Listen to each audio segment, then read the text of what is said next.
Whenever Zach Hutton falls in love,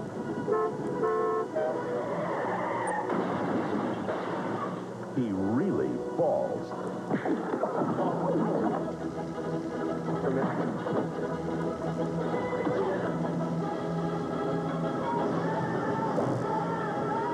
Skin Deep, the comedy that glows in the dark. Now playing at a Cineplex Odeon theater near you. Consult local listings. Hey guys, we're back with a all-new episode of Unfinished Business Television Deep Dive, all in November. Hopefully all of you had a happy Halloween. I am your host, Jeff Galashot, Unfinished B2, for the new followers and for loyal fans. And with me, as always, is Andre Joseph of AJ Epics. And rest in peace, John Ritter and Suzanne Summers. Yes, that should also give you a hint as to maybe what movie we're talking about today. We're talking about 1989's Blake Edwards comedy Skin Deep, starring John Ritter, Vincent Gardenia, Julianne Phillips, Sheryl Lee Ralph, Denise Crosby of Star Trek fame, Chelsea Field, for those of you in the classic mode, Peter Dunne, and Joel Brooks, and Nina Funch. This was actually, Andre, this is your pick, actually. Why did you pick Skin Deep for a deep dive? I never saw this movie when I was young, and there's obvious reasons why. It's R-rated, and it's not a kid's movie. But I remember my local video store used to have the standee of John Ritter being held up by all the actresses in the movie. And so something about that kind of like stuck in my mind for so many years.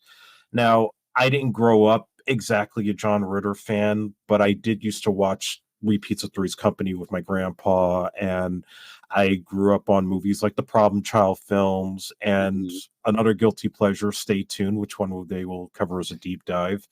And so I kind of want to go back to it because I've been kind of nostalgic for John Ritter. You know, he was definitely one of the all-time greats. More importantly, he was a star who didn't embrace being a star. He was somebody who had the talent, but the discipline to know the difference between, you know, the idea of being famous and just the idea of just doing good work and still being successful. And certainly that was something that attracted Blake Edwards to put him in this movie Skin Deep, because he had been wanting to work with him for so many years. This was a movie that originated as a possible sequel to Dudley Moore's breakout hit 10 in 1979. And it was going to be called 11, so it was going to continue his character's story from the previous movie. But it took a long time. You know, Dudley was doing other things, and, you know, he didn't want to play that character again. He had just done Arthur 2, which was, you know, garbage, but he didn't want to go back to those kind of roles, and it did actually put a strain on his friendship with Blake Edwards. And so Blake Edwards at that time was throwing TV stars in all of his movies, like A Fine Mess with Ted Danson, Howie Mandel. He had Bruce Willis in Blind Date. He was still doing Moonlighting at that time, and then worked with him on Sunset with James Gardner. So this was another one of those comedies at the end of Blake Edwards' career where it's like, let me pull out another TV star. And so at that time, John, his days on Three's Company were long over. The show had ended in 84. Then he had the show Hooperman, which was on the air at that time. He was a San Francisco cop, and it was, you know, Stephen Bochco. They kind of made it more of a Hill Street Blues, but more like a comedy than, you know, the balance between comedy and drama. So this was kind of a nice break in between the first two seasons to kind of like do a very big farce and show off his physical comedy, as well as the fact that, hey, he's an attractive guy for the ladies and doesn't have to try hard to do so. So this movie, he plays an author by the name of Zach Hutton. He's just gotten out of a relationship with his ex, and he has a weakness, obviously, for having lots of affairs and drinking a lot. And you could see a lot of the Dudley Moore type of DNA in his character with all the situations he gets into, all the relationships he has, including the one with the chick from American Gladiator, Zap, playing, a bodybuilder that he hooks up with and makes him feel like the Miss Arnold Schwarzenegger. You have Chelsea Field playing this rock star's girlfriend having an affair with John Ritter. That leads to that famous scene in the movie where he's trying to get the condom on and the lights go off and it's this glow-in-the-dark condom. And then he tries to hide. The boyfriend comes into the bedroom and he's got a glow-in-the-dark condom and he finds John Ritter. Now they're fighting as these animated condoms are like flopping around each other like lightsabers. And that was something that totally caught me off guard the first time I watched it. And holy shit, you can't even get away with that today. Denise Crosby, who had just left Star Trek The Next Generation, plays one of the first girlfriends he has in the movie that actually tries to shoot him with a gun. And the lovely Julianne Phillips playing a doctor who does shock therapy on him in a spa. And leads to some funny moments. So it's just basically a lot of random shit that this guy goes through, and you feel for him because he's aimlessly having these affairs, and yet it's always going back to the ex, and things start to happen where he reaches the bottom to turn his life around towards the end. So what's your first experience with Skin Deep, Jeff? Skin Deep, I remember when it came out, actually, because I remember in the trailer they used a certain that musical score, dun dun dun dun dun dun dun dun dun dun, dun, and that was used in the trailer. I remember that, so that is what first caught my attention. And also, having grown up watching Three's Company, I was already a John Ritter fan. So, I know he wasn't always that successful when it came to movies that he starred in them being successful. Later in life, it's nice to know that even though the movies he was in weren't that successful, most of them are still solid, except for Real Men. But, all of them, he does really good work. And I feel like he's one of those actors who's a fine actor, but he always got labeled a TV star and could never quite break into either A, being a movie star or even being considered a movie actor. Even though, even later in life when he was doing movies like Sling Blade, where he played a memorable supporting character, or even if you want to take it, Bride of Chucky, when he's in there for that. I still even remember him for his cameo and the LGBTQ comedy Nowhere, that independent film where it's a quick cameo where he plays a preacher, but just him being open to doing that. A lot of actors, at the time wouldn't even be open to appearing in an independent film, or would have to be a send up of their history, which, more to me, stay tuned with that movie. He's more playing up to his more Three's Company. But here is also, it's interesting that this is an obvious sequel to 10, because even though he's supposed to be a writer, most of the film he's playing piano and singing. And so it's the songwriter from 10. But it also feels like this is what happened to Jack Tripper once he got away from the other two roommates, because he's still kind of sex addicted, but still loves this one woman, supposedly, and the alcoholism. The only thing missing is Larry and an open shirt. I mean, even he hangs out at a bar all the time. That could be the Regal Beagle, And his best friend could be if Larry grew up and stayed in a relationship. So, that's why I'm this is a perfect sequel. Now the Julianne Phillips character, first she's aimless. She burns down his house because she's frustrated by the relationship. Then she's still pissed at him when he goes for this electroshock therapy. But then while she's doing it, she's like, "Oh, I could have sued you." And I was like, "Wait, how? You burned down his house. So where was you could have sued him?" But like you said, it's random, but I consider this film more of a character study for his character, even though, like you said, it's a farce. But, there's that real undercurrent of alcoholism throughout the film that is what keeps leading to his problems. And I think I like the film now more as an adult than I did as a kid, because obviously when I was a kid, it was more, ooh, the sex scenes and Jack Tripper. And now it's this is actually kind of a solid screenplay. In film, it's more than a sex comedy that I thought of as a child, And the interesting part to me is that you remember most of the girlfriends in this movie. You don't, after you watch it, you barely remember the wife that he's pining for. Yeah. You know? So I don't know if that was intentional or maybe it was just the decade and like Denise Crosby and his wife kind of look the same. But I will give the film that big credit because when the film starts, you believe Denise Crosby to be his wife that he's cheating on. Then his wife is actually introduced, and it's like he's cheating on both of them. And so I thought, wow, that is a perfect beginning. And this is why I'm not the biggest fan of Blake Edwards, even though I have a close friend who named her son after Blake Edwards. You know, because she has the last name Edwards. Her son's name is Blake. But the thing that I find the most interesting that, you know, everybody says, oh, you can't make a dirty comedy. You can't make an R-rated comedy. While this film would have been hard to make today, the whole thing is another problem like with horror films is that this film takes the time to let jokes land. It doesn't like immediately cut away after you see, you know, the joke or the punchline. It's like, I like that this film lets you rest and lets the joke build and build and build in the situation, which makes it feel more realistic than just, oh, we're just building for this sight gag, then we end the scene.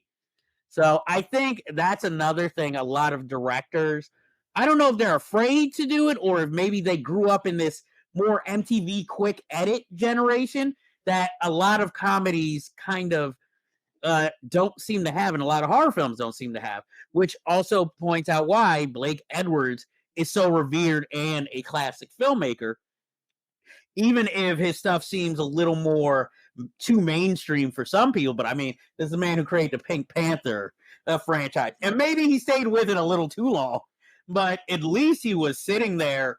You know, it wasn't just, oh, let me just do a bunch of sight gags. He was building characters. He was building sight gags, making them come together so that you had a quality product or a quality piece of art. And so that is why I really like this film. But I have a question for you. Mm-hmm. Like you said, you could see a lot of like what Dudley Moore would have done in the film. Now, my question, considering 1989, do you think if Dudley Moore would have done this and it was a sequel to 11, it would be considered maybe the last good film or the last classic from Blake Edwards? Or do you think it's fine the way it is with John Ritter? I think it's fine the way it is, but I could see maybe not even so much for Blake Edwards, but I think for Dudley Moore it could have been that last hurrah for him, because you got to remember too, he was doing like what, Santa Claus the movie, and he was doing Best Defense with Eddie Murphy. Like he was making some bad choices in his career, even though women still loved him. He still was making headlines all the time with his relationships, but he was reaching that point where it was like, okay, Dudley, these sort of uppity comedies that you used to do that were making you the money, it's not doing it anymore. So how about you do this movie with Kirk Cameron where you guys switch places? That should make some cash. So I think something like this film probably would have saved him. But then again, you know, he had the illness later on, so things wouldn't have been the same for him after that. And Blake Edwards certainly, you know, after this movie, Son of the Pink Panther, like Again, the magic. Yeah, and Switch. I mean, at that point, the times were changing when it came to the marketplace of comedy, and its stuff was sort of getting dated at that point. But the thing I'll go back to is, you were saying before, like, you find yourself feeling that this is pretty realistic at points, even though it's all over exaggerated.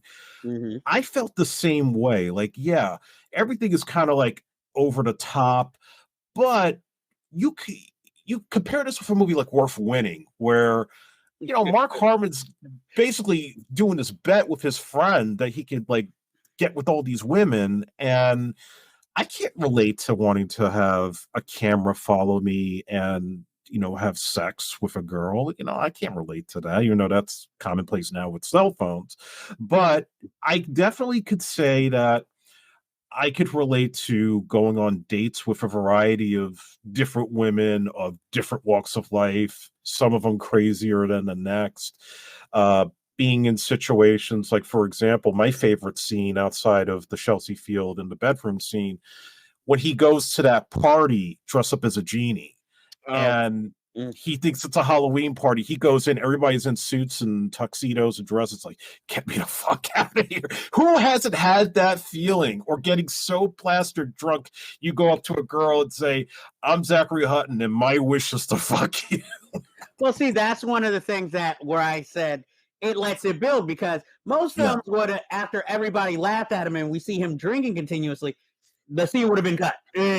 But see, they let the scene go on, people laughing at him. Then we see like him not only like get drunk, but now have drunken bravery to talk to that girl. That way, then her punch him out.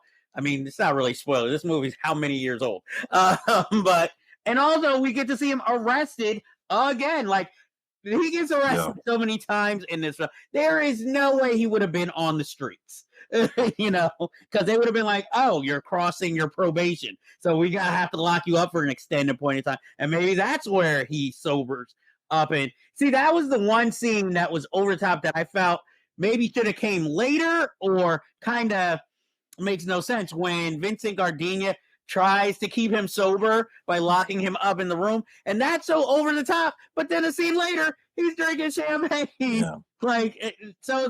So we're just gonna negate everything that came before that.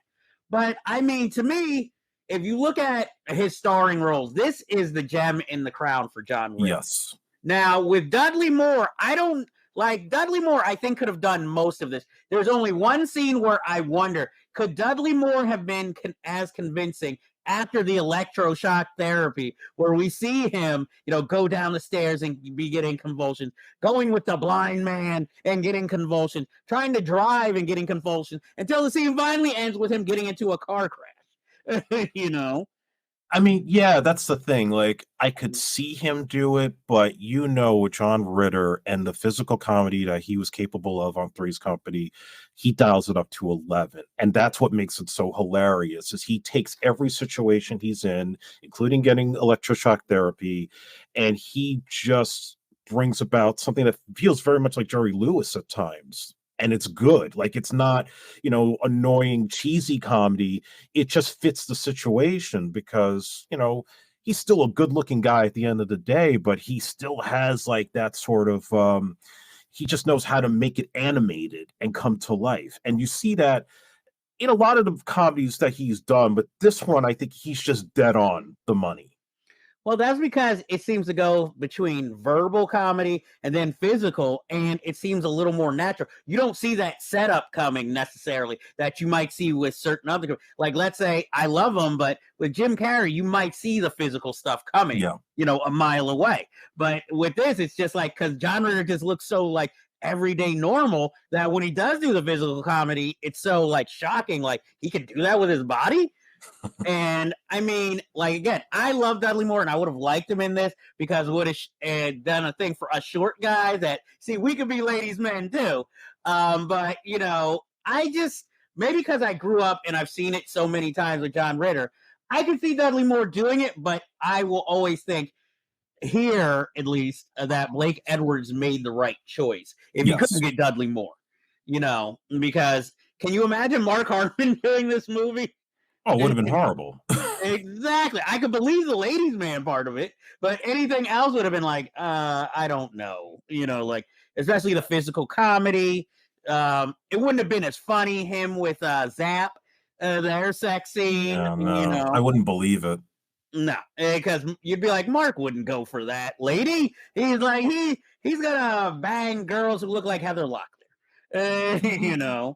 You're not gonna be like, oh yeah, he looks like the type who'd want to be with a bodybuilder, female bodybuilder, even though she does an aerobics class. So I'm like, I don't see any weights in this studio. So where is he going to lift weights?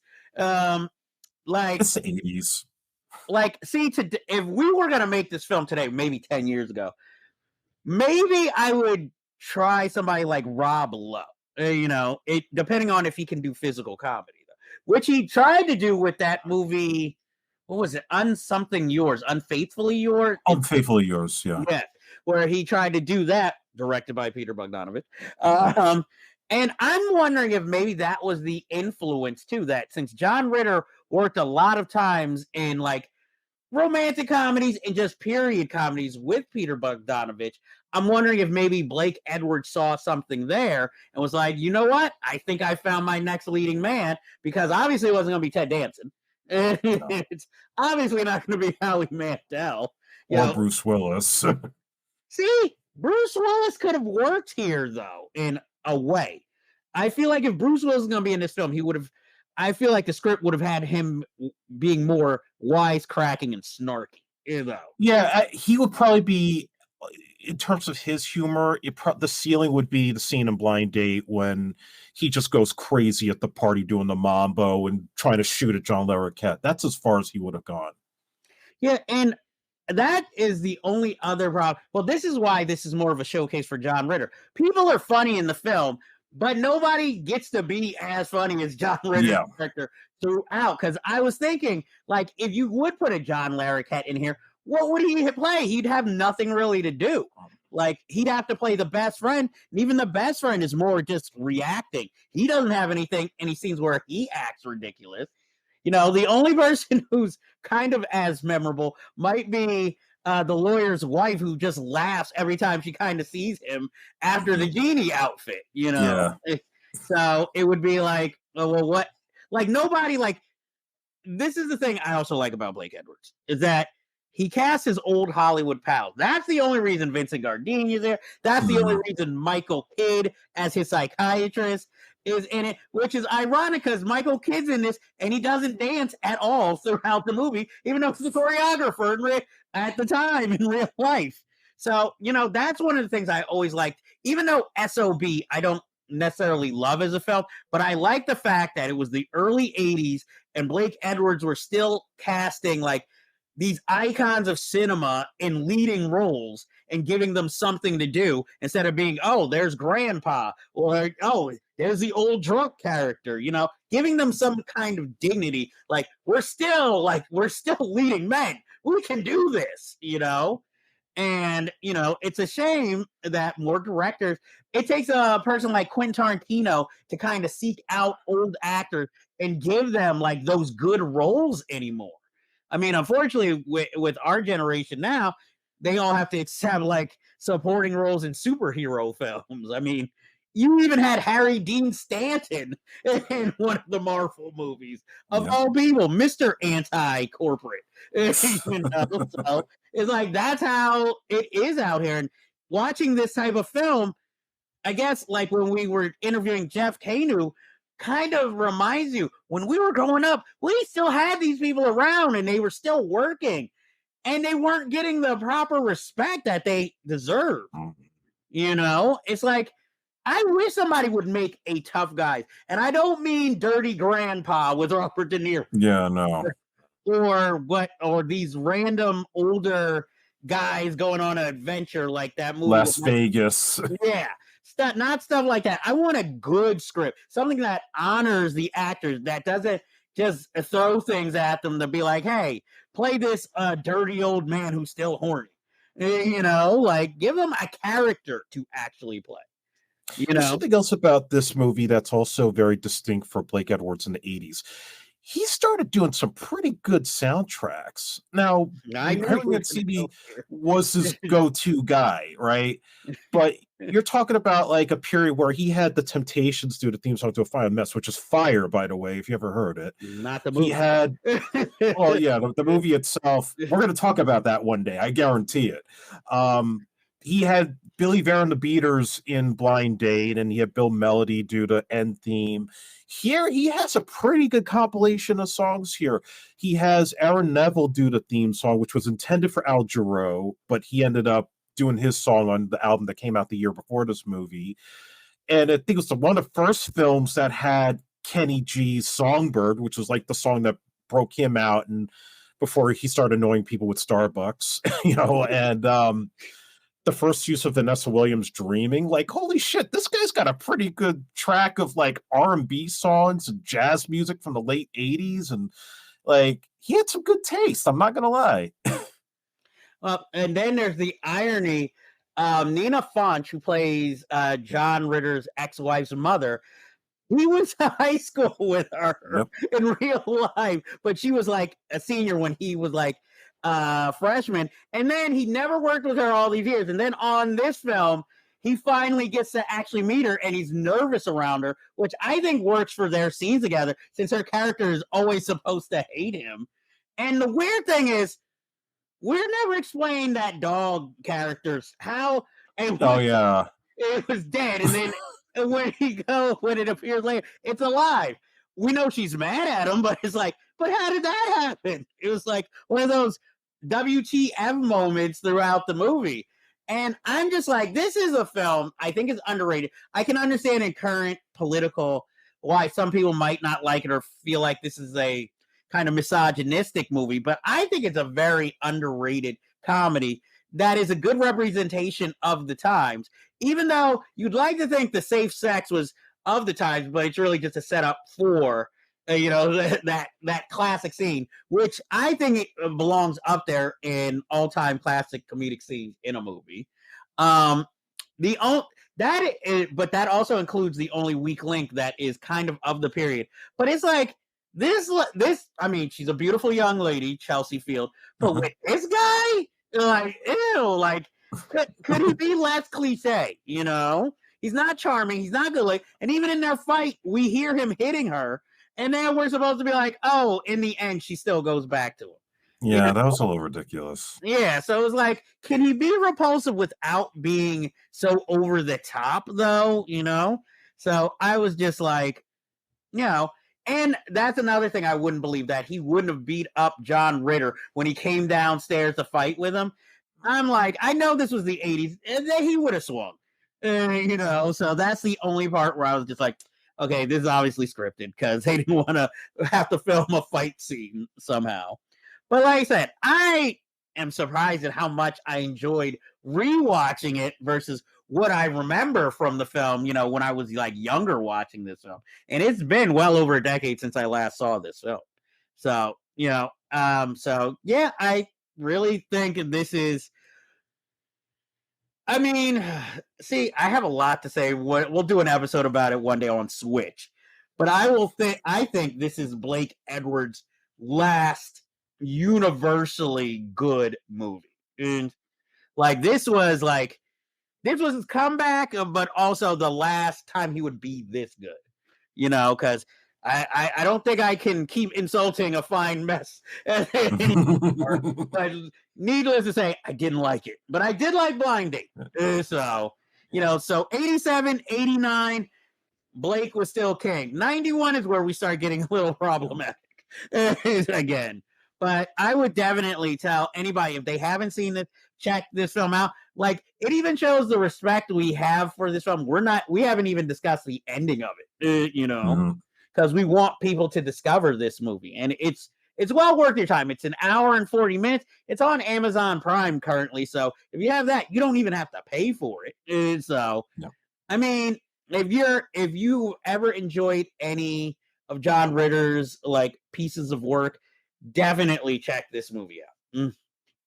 I had a lot of fun watching this for the first time in its entirety. And again, I'm a John Ritter fan. I think it's definitely one of the best movies he ever did outside of his whole historic career on television. And not only do I recommend it, but I would also say for somebody that is sort of millennial and, maybe a little bit sensitized, I don't think this movie really is that misogynistic. I think, if anything, if you've been in situations where you've had to go through the certain motions of life and, you bottom out here and there, and then you sort of find your way home at the end, I think this is the movie for you. I think if you've been through a lot of relationships and they've never worked out for whatever reason, and all the stories of infidelity and, there's the next guy next door type of deal, this movie is still relevant. It is still holding up. And I find myself just laughing my ass off with the hotel scene, with the party scene, just everything that John Ritter does is gold in this film. And I just think it's definitely not only one of his best, I think it's a highly underrated movie in Blake Edwards' filmography. I agree. I also would suggest this for any millennial who didn't see it. That's just how you direct comedy. And Yes. and this is how you edit comedy instead of like just going for the easy, quick, punchline. Let it linger, let it last, so you can build more jokes and build up, the comedy. Definitely check this out. This is a supreme comedy director. Watch his movies. No offense to Todd Phillips, but this is a comic director you should watch. And he has his own style. It's not copied from anybody else. He knows where to place the camera. He knows how to direct the actors. He knows, he gives them enough rope so that they can do the high wire act across and do it. I guess it has any high wire act. You got to put in a little bit of drama to keep the audience entertained, but then at the end, you make it safely. So that is how I would put Blake Edwards as a director and John Ritter's performance. This is not an ensemble. This is a John Ritter. Nobody really has too much room to shine but John Ritter. And I mean, Blake Edwards was married happily, but I'm just wondering, is this also a little bit of Blake Edwards' id that he's putting on screen since he wanted this to be a 10 sequel? I could easily see Julianne Moore playing. I mean, not Julianne Moore. Julie Andrews playing the ex-wife if it had still been Dudley Moore playing Ritter's part. So yeah, it totally would have been something that was like art imitating life, perhaps. I'm surprised he didn't cast Julie Andrews as the wife's mother. Just maybe she was tired that day. Yeah, she's like, because I was about to say, what is it, 2 days work to be in this movie? But yeah, not only with this film, but I would say anybody watching who is not familiar with it, go back and watch Blake Edwards' filmography. You could skip Sunset, you could skip A Fine Mess, but everything is pretty much good. And whatever the last Pink Panther movie he worked on, it's, come on, this man worked with Peter Sellers. So he always will have faith in whoever he casts. Again, I'm not gonna go back to A Fine Mess. Too many questions, but like every other film, he had good, solid leading men and cast of actors. Obviously, since you picked it, you would definitely recommend this film. Absolutely. So. I agree. And that ends this episode's business. But as you know, we always have unfinished business to tackle. And I have to say, unfortunately, this is the end of this episode of Unfinished Business Television Deep Dive. So until next time, we bid you adieu.